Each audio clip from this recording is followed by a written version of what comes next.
I'm gonna teach you some good tricks this week, so you should stick around, listen up.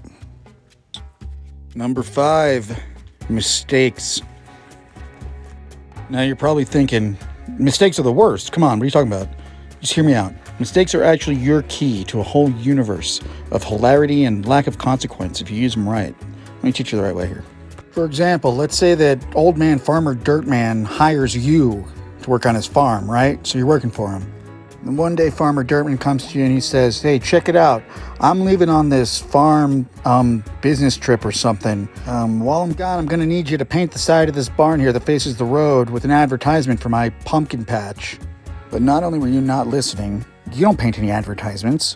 So you paint Don Mattingly.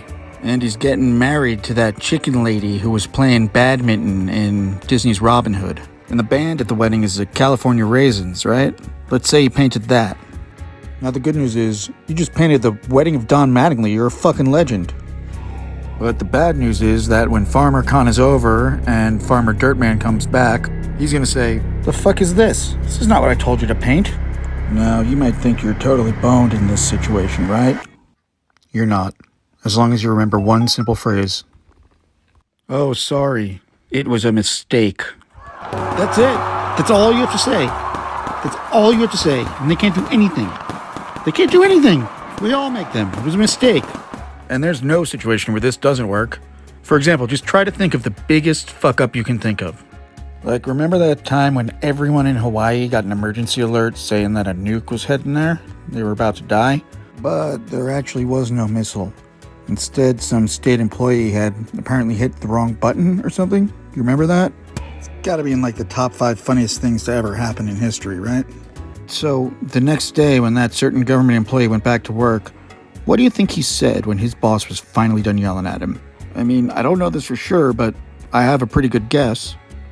I'm pretty sure he told him, sorry, it was a mistake. And then he probably gave a little, what could you do, shrug, because what could they do? It was a mistake.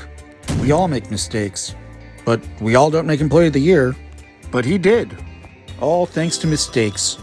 By the way, make sure that you do not mistake mistakes for accidents. Big difference there, all right? Whereas one may be your key to eternal joy and lack of accountability. On the other hand, accidents are just naturally not cool. There's only 2 kinds of accidents. There's 1, you crashed your car. 2, you peed your pants. You don't want that. So when it comes to accidents, just don't do them. Just don't do them. Just leave them alone. Of course, there's one exception. In the incident that you yourself happen to be Kowalski, the electric centaur, the great driver of the Golden West, the last American hero, if you find yourself in this situation, feel free to crash your car.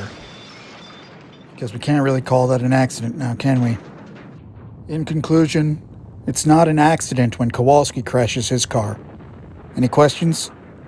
What were we even talking about? Oh, that's right, mistakes. Damn, mistakes are cool, huh? Anyway, that's going to do it for now.